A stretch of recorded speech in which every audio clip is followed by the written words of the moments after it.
Hola, hola, ¿qué tal? Bienvenidas y bienvenidos a un episodio más de este hermoso podcast Psicofilia. ¿Qué tal? ¿Cómo les va? ¡Qué milagro! Ya sé, ya sé. Oigan, bueno, primero que nada me quiero disculpar con mi bella comunidad. Los que son nuevos y nuevas pueden irse al minuto. Vayan al primer comentario, ahí les voy a decir a cuál minuto. Porque primero me quiero disculpar con mi hermosa comunidad, que pues ahí está, al pie del cañón, siempre viendo mis videos y comentándome y esperando nuevo contenido y esta vez les quedé mal por un buen tiempo. Creo que han pasado 2 meses o no sé cuánto, no, un mes desde mi última publicación. Y bueno, pues es que ya saben, se vinieron las navidades y todo eso, tío, y pues uno se desconecta de lo laboral y aparte, bueno, cosas están pasando en mi vida, que ya luego les haré ahí un video de chismecito para que sepan más o menos qué onda. Em, pero bueno, o sea, aquí estamos, ¿no? Con todo y eso. Porque bueno, pues ya sabemos que esto toma tiempo, toma energía y también me gusta hacer las cosas bien y bueno, aquí andamos y vamos a retomar que hay mucho tema del que quiero hablar. Sé que va a ser complicado por mis tiempos, pero pues bueno, con todo y eso lo haremos, ¿ok? Y muchas gracias por seguir aquí. Bueno, ahora sí. Traigo un tema súper interesante el día de hoy. Es un tema que han pedido mucho por ahí en los comentarios y que también es algo que veo. Estoy siguiendo un poco la línea del último episodio, que fue el episodio acerca de la depresión, que de nuestra época nos aqueja, nos frustra. Y en ese episodio hablaba un poco acerca de que la depresión es algo que está muy presente en nuestra época. Parece que es un síntoma de nuestra época. O sea, es algo que surge como efecto de algo que está pasando en nuestra realidad, en nuestro mundo. Y bueno, el día de hoy decido hablar de la ansiedad social, que también es algo que me parece va por el mismo camino. Algo que tiene que ver con nuestra época, algo que cada vez se escucha más en la consulta y pues amigos, conocidos, yo mismo hemos podido experimentar de alguna u otra forma. Entonces creo que es importante hablar de ello, ¿no? De la ansiedad se puede decir muchísimo en general, entonces preferí elegir este tema que lo localiza en una situación más específica como es lo social, esta incomodidad social, esta ansiedad ante la exposición, ante la mirada del otro. Y bueno, espero que les guste. Voy a tratar de hacerlo un poco más corto, voy a tratar de hacerlo un poco más entendible, pero acuérdense que todo sigue siendo parte de un intento de retomar el podcast. Pero bueno, ¿qué onda con esto de la ansiedad social? Es una pregunta que me gustaría aventar al inicio. ¿Qué es la ansiedad social? ¿A qué me refiero cuando hablo de la ansiedad social o la incomodidad social, incluso fobia social? Acuérdense también que yo estudié psicoanálisis y últimamente, y sigo estudiándolo porque eso es algo que se estudia toda la vida, y nosotros no nos enganchamos mucho con el tema de la taxonomía, de las clasificaciones, de los diagnósticos, de la descripción de trastornos y síntomas, sino que tratamos de entender más la posición del sujeto eh, subjetivamente hablando, ¿no? O sea, ¿qué le pasa a esta persona? Por eso nos vamos por el caso a caso, uno a uno, ya que creemos que cada experiencia es completamente particular. Y claro, sí hay cosas que se pueden generalizar de cierta forma, entre comillas, ¿no? Porque en realidad nada es generalizable en psicoanálisis, pero, o sea, hay síntomas en común, experiencias parecidas, pero siempre la carnita del caso está en lo individual, ¿no? En lo que le pasa a cada sujeto. Entonces, bueno, hablando de generalidades, podemos decir que la ansiedad social, pues, se presenta como una incomodidad o como una tendencia a sufrir, a angustiarte, tal vez demasiado, por la presencia de una mirada externa, ¿no? De alguien que te ve, de alguien que te observa. Y muchas veces esta mirada es una mirada concreta, puede ser encarnada por alguien, por otro sujeto, pero el tema con esto es que va más allá de eso, no es nada más me preocupa el juicio, me preocupa la mirada de Ricardo, de Panchito, fulanito, sino que muchas veces es la sensación de incomodidad, la sensación de extrañeza, em, algo que viene y te irrumpe en el cuerpo, ¿no? Y te hace sentir muy incómodo, muy tenso, que puede manifestarse en los síntomas más o menos clásicos de la ansiedad, que pueden ser la sudoración, la activación, ¿no? De todo el sistema nervioso central simpático. Se puede manifestar con la activación del cuerpo como tal, ¿no? Síntomas de la ansiedad, como pueden ser, pues, el enrojecimiento, pues todo lo que tiene que ver con este mecanismo de protección, ¿no? De huida, de combate, la sudoración, puede llegar a los temblores, ¿no? Dolores estomacales, vómito, todas estas sintomatologías que ya conocemos que tienen que ver con la ansiedad. No me voy a enganchar mucho con eso el día de hoy, pero bueno, el caso es que esto aparece principalmente en exposiciones, ¿no? Ante la exposición, pues, en situaciones sociales, ir a una cena, ir a una reunión familiar, conocer a nuevas personas, hacer una presentación en público, tener una junta de trabajo, como estas situaciones, pues, espero se entiendan, ¿no?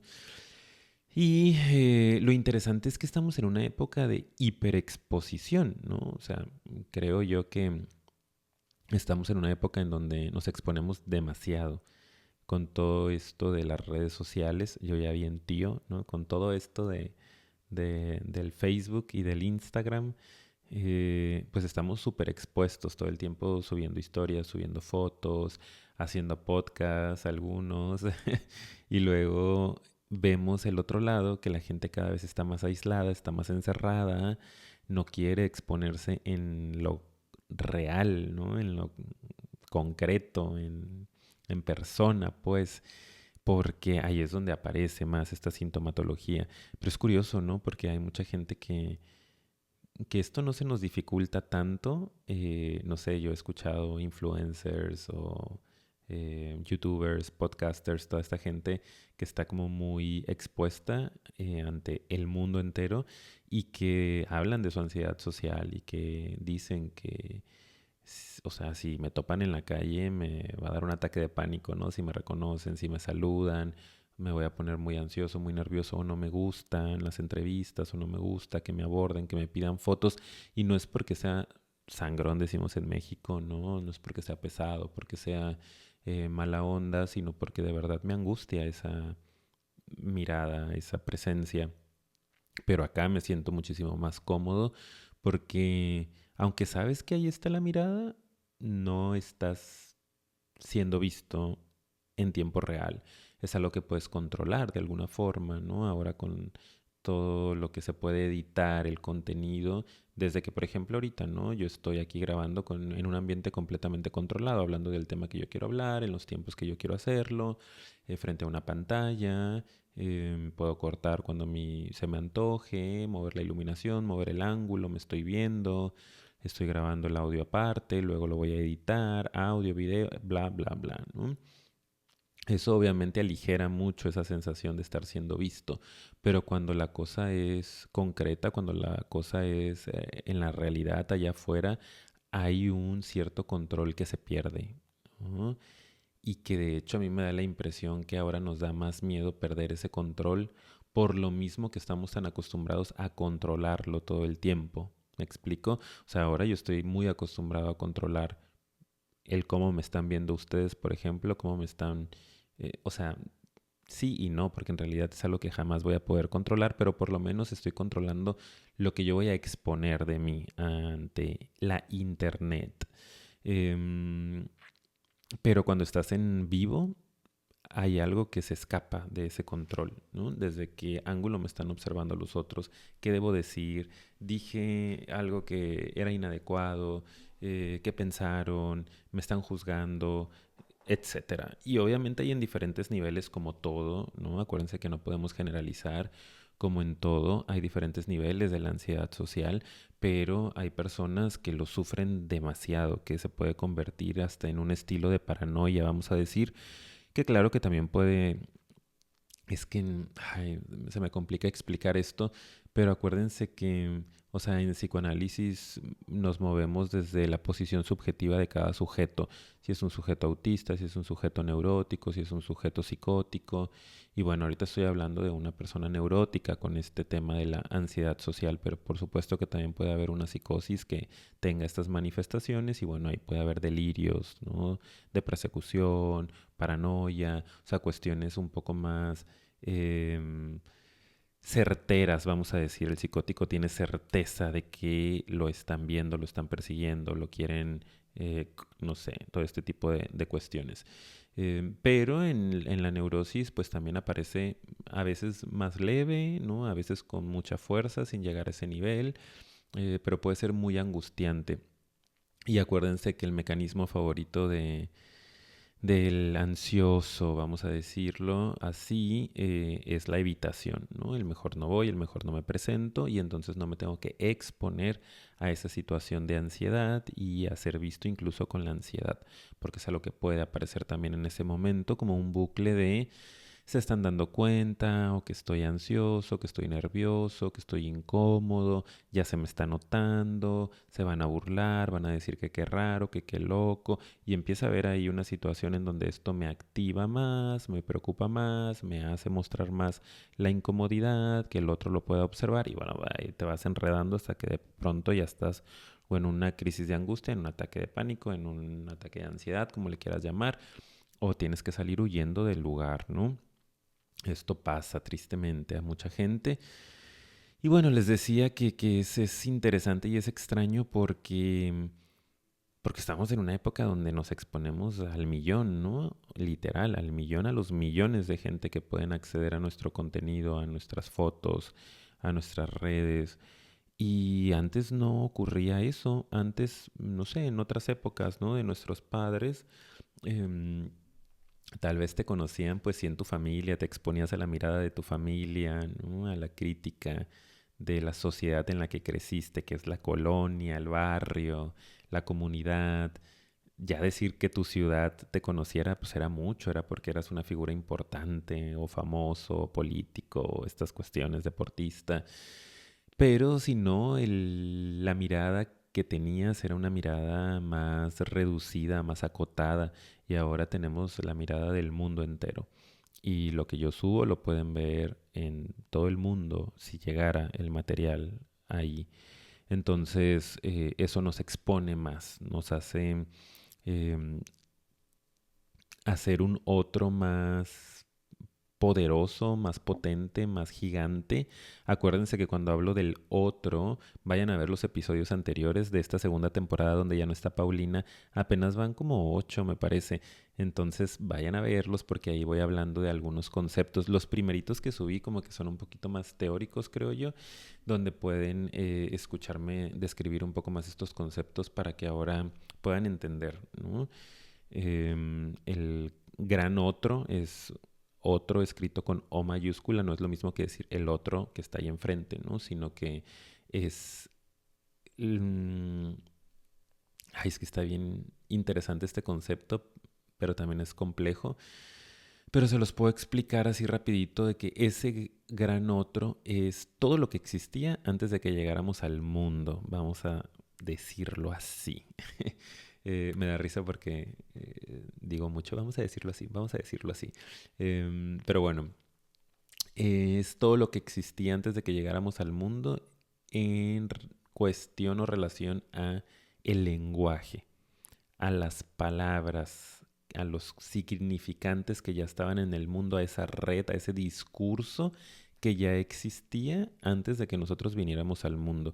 Llegamos al mundo, somos un pedacito de carne con vida y luego nos vamos convirtiendo en sujetos. Sujeto para Lacan es cuando ese pedacito de carne entra en el mundo del lenguaje.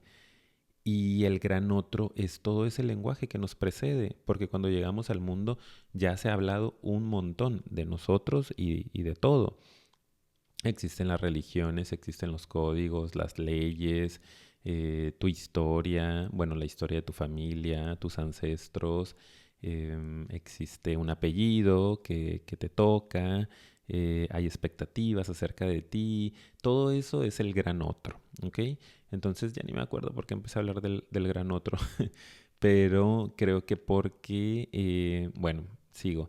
Eh, Ahora exponernos a ese gran otro, ya me acordé por qué. Porque entonces ahora ese otro con O mayúscula es un otro muy sólido, ¿no? Muy grande, muy gigante. Antes nuestro otro era pues, la familia, la comunidad, esto que les decía hace rato, nuestro ranchito. Ahora el otro al que podemos acceder o en el que podemos fijarnos o relacionarnos es un otro muy gigante, ¿no? Que incluye a muchísima gente, muchísimas miradas. Entonces, bueno, creo que estamos en esa época en donde la exigencia sube muchísimo, nos pueden observar de muchas partes, de muchos ángulos, y también lo que vemos en las redes sociales es algo muy fabricado, es algo que está editado, es algo que fue construido y que también eso nos aprisiona, que también eso nos mete mucha presión, nos aplasta de cómo creemos que debemos de ser, ¿no? Y cómo sostenemos esto que estoy mostrando aquí cuando esté allá afuera en la realidad, con la falta del control, etcétera. Cómo debería de vivir mi vida si todo el mundo está mostrando sus vidas perfectas, si todo el mundo es bueno en algo, si todo el mundo se ve bien, tiene la casa perfecta, el outfit perfecto todo el tiempo, el rostro perfecto. Cuando todo es construido de alguna forma, mostramos lo que queremos mostrar, pero todo eso nos va generando como una sensación de exigencia, de pesadez, de deber ser, de quedar atrapados en un discurso que es muy pesado, que es muy demandante. Y bueno, esto hablando de la época y de las generalidades a las que la mayoría estamos expuestos, ni hablar de que cada uno traemos nuestra historia, ¿no? Que esto es lo realmente importante para el psicoanálisis. Acuérdense que en el psicoanálisis vamos al caso por caso, uno por uno. Nos dedicamos a estudiar qué le sucede al sujeto que tenemos enfrente. Escuchamos con mucha atención para alcanzar a detectar en el discurso de este sujeto, en las palabras que dice, en los significantes que habla, dónde está la carnita, ¿no? ¿Dónde está los significantes amo? Le llamamos los significantes o las palabras que dirigen a este sujeto, ¿no? De las cuales quedó marcado, como todo esto que tiene que ver con el deber ser, ¿no? Por ejemplo, con la exigencia, con lo que se esperó de esta persona. Y una pregunta muy interesante que traemos todos a nivel inconsciente es la pregunta de qué soy para el otro, ¿no? ¿Qué, ¿Qué soy para el otro? ¿Qué lugar ocupo en el deseo del otro, en el discurso del otro, de ese gran otro que es encarnado en primeros momentos de nuestra vida por nuestra madre, por nuestro padre o por quien hizo esa función, ¿no? La función materna y la función paterna que puede ser quien sea en realidad. Entonces, estas primeras figuras en nuestra vida son las que van a ordenar, las que van a estructurar nuestra posición subjetiva. Con ellos nos vamos relacionando eh, y vamos entendiendo cuál es nuestro lugar en el mundo. ¿Qué hacemos acá? ¿A qué vinimos? ¿A qué venimos? ¿A qué vinimos? Contestamos esta pregunta desde lo que significamos para nuestros padres. Todo esto comienza a estructurarse en los primeros años de vida con nuestras primeras figuras importantes. Depende mucho de lo que se esperaba de nosotros, lo que se nos pedía o lo que se nos pidió en cierto momento, que nosotros fuimos más nuestra interpretación de eso, nuestros malos entendidos, nuestros enredos respecto a ello. Por eso es tan interesante trabajar desde el psicoanálisis lacaniano, porque operamos o investigamos en el lenguaje del sujeto que tenemos enfrente, porque una cosa es la realidad concreta, vamos a decir, y otra es la realidad del sujeto y hay un montón de enredos en ello, ¿no? Vivió una cosa, se le dijo una cosa, pero le entendió otra y así la significó y eso ordena su vida y muchas veces esta exigencia de ser perfecto, es lo que ordena su vida, la estructura, hace que todo el tiempo vaya moviéndose desde ahí. Entonces, bueno, encontramos esto cada vez más constante, tristemente. Y el tema con la ansiedad social es que descoloca tanto al sujeto que lo hace dejar de disfrutar las situaciones sociales. Eso es lo triste, que de pronto se vive ya como algo tan angustiante que deja de disfrutarse, que de verdad puede padecerse, que puedes estar en un lugar y estar todo el tiempo pensando en quién me está observando, cómo me están viendo, me están juzgando, se están riendo y que no puedas estar a gusto. Y qué triste, ¿no? Cuando es algo tan necesaria la socialización, que no se trata nada más de enseñar al sujeto a socializar más, ¿no? Sino a moverse de posición em, de posición frente al otro, ¿no? De no colocarse como un objeto nada más que está para que el otro goce, para que el otro disfrute, para que el otro lo apruebe, sino que sea un sujeto con su propio deseo, con sus propias elecciones, con su propia falta, con su imperfección y que aún así se pueda mostrar.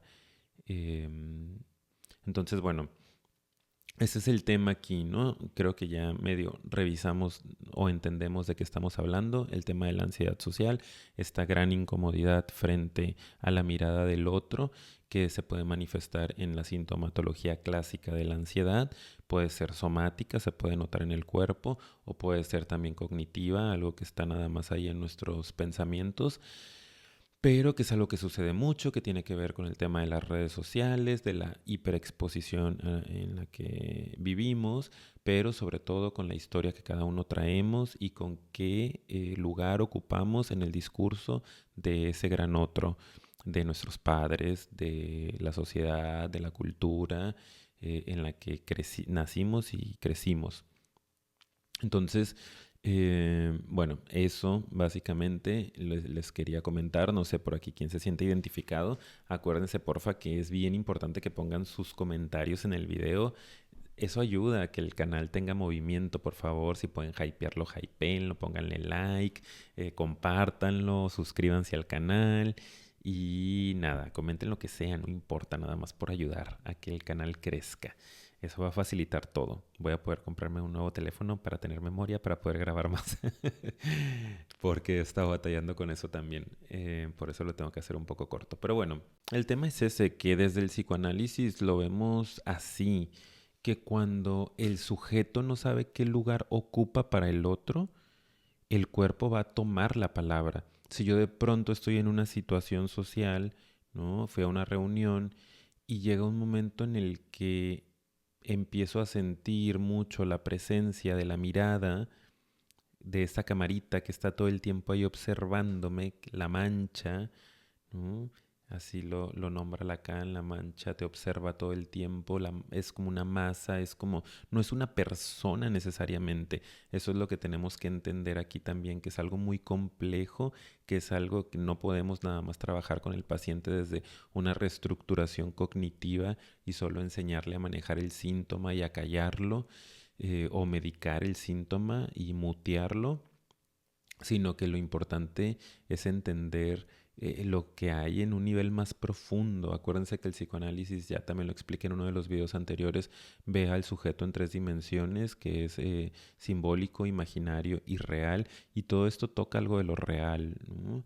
Entonces hay ahí de pronto esta presencia, esta mirada de la que no todo el mundo está consciente o no todo el mundo está pendiente, pero las personas que padecen de esta situación, de la ansiedad social o la fobia social, tienen mucho contacto con esta mirada que está ahí, que no es una mirada, que no son los ojos del otro nada más, sino que es un dron que te está observando todo el tiempo y que se lo ponemos al otro que está enfrente, al otro con O minúscula, ¿no? A mi amiguita Panchita que está enfrente, ¿qué puede estar pensando de mí? ¿Lo hice mal? ¿Lo hice bien? ¿Qué le digo? Y en todo esto empieza a obsesionarte. Entonces, en estos momentos en los que tú estás ahí y de pronto haces mucha conciencia de esto, si tú no encuentras, ¿no? Que, ¿cuál es tu lugar? ¿Cómo poder presentarte ante esa situación? ¿Qué contestar? ¿Qué decir? Tú como sujeto, tú con tu propio discurso y tus propias fallas, pues entonces te paralizas, te pones nervioso, te pones tenso, dudas, y entonces el cuerpo se encarga de hacer lo suyo y el cuerpo toma un lugar, ¿no? En la escena y viene este exceso que te puede recorrer, que puede ser el calor, que puede ser el sudor, que puede ser el temblor, que puede ser el pensamiento que va por todos lados.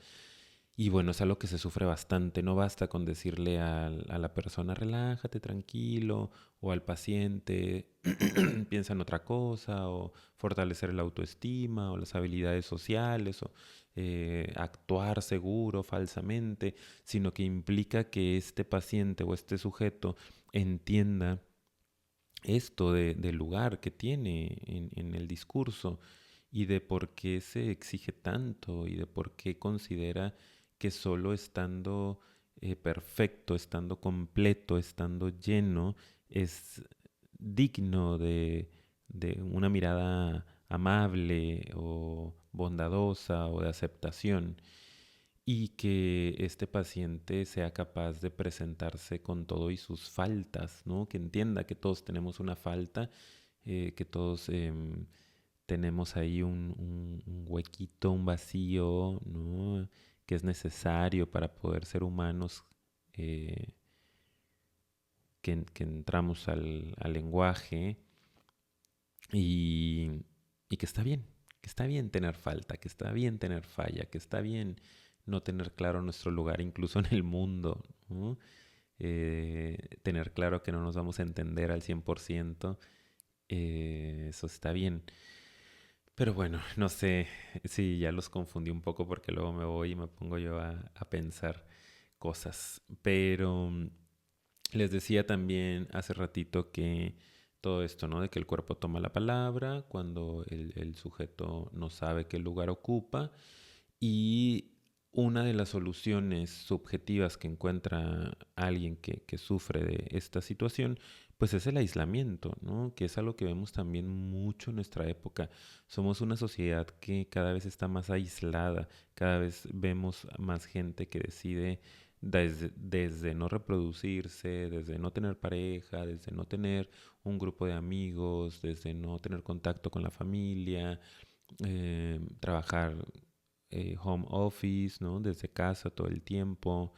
em, no sé, o incluso aislarse como tal, yéndose fuera de la ciudad, a la montaña, ¿no? Si tienen las posibilidades. Es algo que cada vez se practica más, se busca más el menor contacto posible con la gente.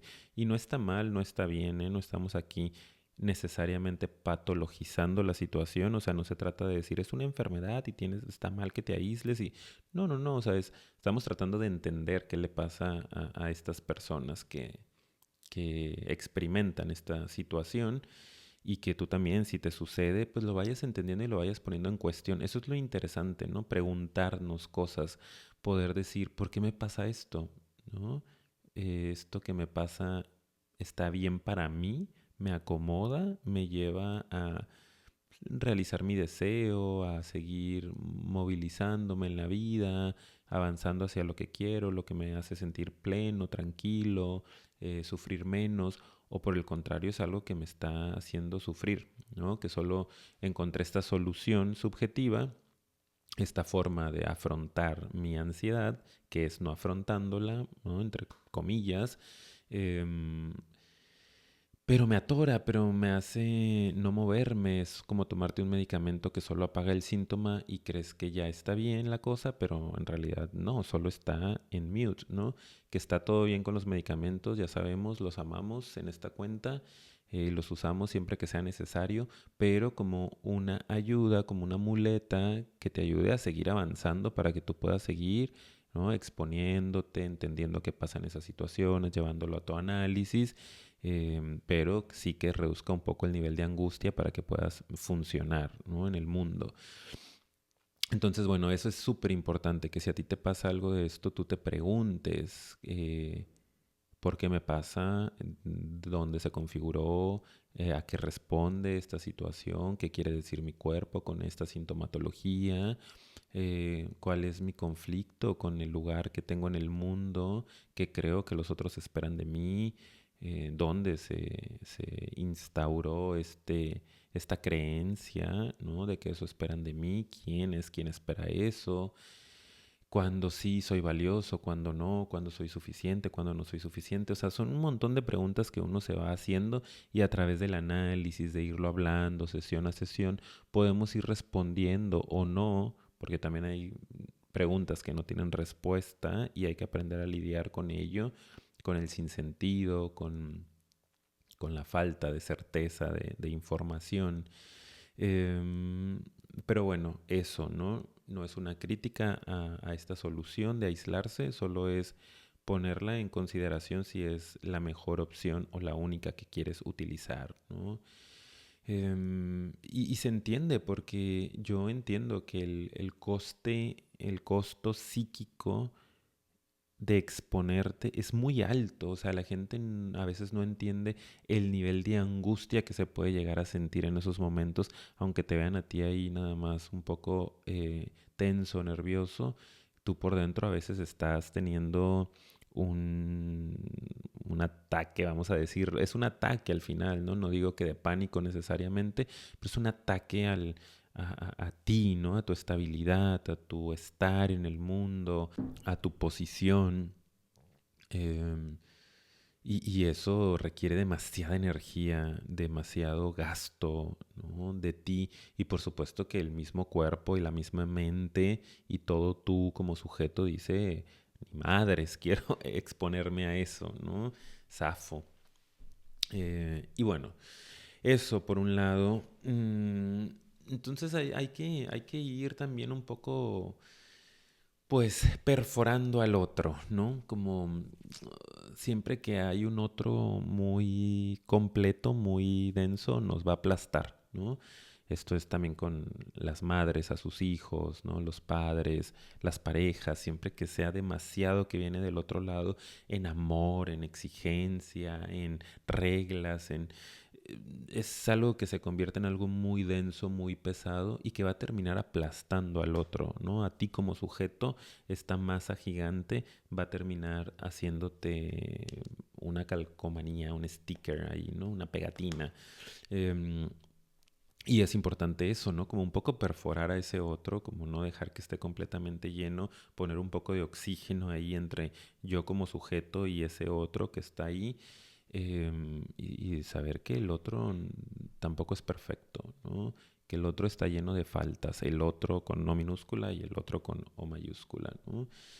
Y esto se logra a través del análisis de años, de ir a hablar de ti, de lo que te pasa, de lo que piensas, de lo que crees y de lo que te constituye como sujeto hablante. Y al final lo que se busca en un análisis, sobre todo desde esta corriente psicoanalítica, ¿no? Y sobre todo de lo lacaniano hablo porque es lo que yo estudié y es o sea, lo que yo practico tanto en mi propio análisis como con mis pacientes.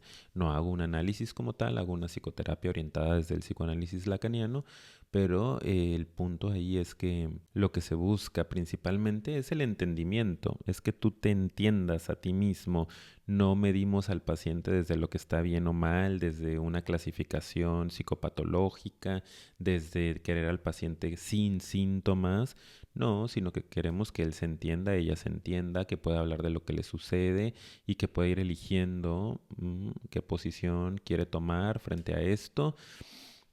Y bueno, el punto sería en este caso de la ansiedad social que el sujeto pueda entender o pueda elegir ser visto, ponerse en exposición, ¿no? En ese escenario que es la vida, sin ser destruido por esa mirada, ¿no? Tal vez va a estar ahí esa incomodidad, tal vez, digo, con el análisis sí uno va moviéndose, si uno le trabaja, ¿no? Porque esa es otra, que uno le tiene que trabajar para que el análisis funcione. No es de que, ay, voy con un psicoanalista fabuloso, ¿no? Perrísimo, que tiene las 1000 publicaciones y no sé qué, y entonces me va a curar porque ya le estoy pagando un dineral para que... No, o sea, el trabajo lo haces tú, ¿no? El otro es el sujeto supuesto saber, ¿no? Es el que se supone que sabe la teoría y sí tendría que manejarla, pero en realidad tú eres el que hace la chamba, tú eres el que se interesa en qué me está pasando, en llevar una eh, línea de investigación en tu propio caso, en ir hablando de lo que te aqueja, en ir ligando, asociando cosas, en trabajarle para que haya un cambio realmente, más que un cambio, para que haya un entendimiento y entonces la posibilidad de pues hacer movimientos con eso que entendiste de ti o que vas entendiendo de ti. Y bueno, o sea, básicamente eso es de lo que quería hablar el día de hoy. El punto sería también que el sujeto logre aparecer con todo y la incomodidad, ¿no? Eso es parte también del tratamiento, el decir, bueno, sí, estás pasando por esto, te incomoda la gente, te incomoda ciertas situaciones, te sientes muy aplastado por ese deseo externo, no encuentras tu lugar, te colocas como un objeto, como algo que está para servirle a ese otro. Y eso te pone tenso, te pone nervioso. Bueno, está bien, ¿no? Está pasando ahorita y puedes mostrarte con todo y esa incomodidad. Está bien, los humanos somos así, somos imperfectos, tenemos nuestra falta, fallamos y está bien, ¿no? Pero vamos entendiendo qué te pasa, ¿no? Y qué puedes ir haciendo para moverte de posición si te interesa moverte de posición. Entonces, bueno, este fue un episodio así un poquito medio general, medio platicadito, medio buena onda. No sé qué tanto les di. Entra ahí la ansiedadcita social de qué tan productivo fue este episodio. No, pero me refiero como, o sea, no sé si quedó claro más o menos lo que quería expresar, porque no sé ni qué quería expresar, la verdad. O sea, quería hablarles de la ansiedad social en general, quería ponerla ahí en el ojo de ustedes, ¿no? Clínicamente cómo la observamos, con qué puede tener que ver y más o menos qué se hace desde el psicoanálisis o en un análisis para ir trabajando esto. O sea, me refiero a que no sé qué tanto les dio, qué tan productivo fue porque pues sé que de repente no todo el mundo aquí maneja el lenguaje psicoanalítico lacaniano y de pronto hay conceptos que pueden quedar un poco por ahí medio difusos, pero vayan y busquen más información, acuérdense que hay que leer cositas, eso es parte del trabajo psicoanalítico, ¿no? De que de pronto tenemos que ir a leer, a entender ciertos conceptos, a eh, preguntar para que todo esto vaya avanzando y se vaya movilizando. Entonces, bueno, yo los invito a que si les quedaron dudas, pónganme en los comentarios. Cuando tengo tiempo les contesto los comentarios, trato ahí de explicar algunas cositas. Vayan y busquen otros podcasts, vayan y busquen otras lecturas, vayan y paguen un análisis, eso es súper importante, tiene que costarnos también el trabajo, eh, porque hay que pagar, ¿no? Por moverse, por avanzar, o sea, es una realidad. Lo que sea, lo que cada uno pueda pagar, ¿no? No estoy diciendo que todo el mundo tiene que ir con el psicoanalista de 2000 pesos la hora, pero uno tiene que pagar en base a lo que puede pagar, ¿no? Que sea un esfuerzo, eso es importante para que funcione en la relación. Entonces, bueno, eso nada más. Seguiré hablando de estos temas porque están padres, porque me gustan. Déjenme por aquí sus comentarios, sugerencias y bueno, también vienen análisis de películas.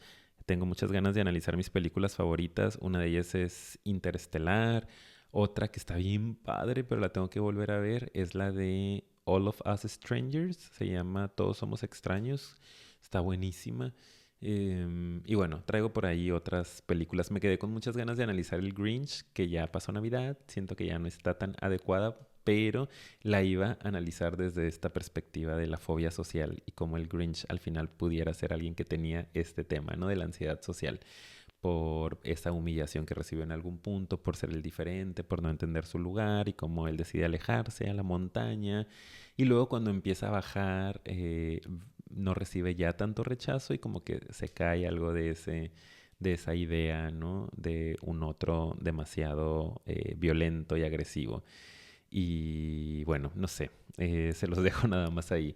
Cuídense mucho, les quiero, espero vernos más seguido y nada, hasta pronto.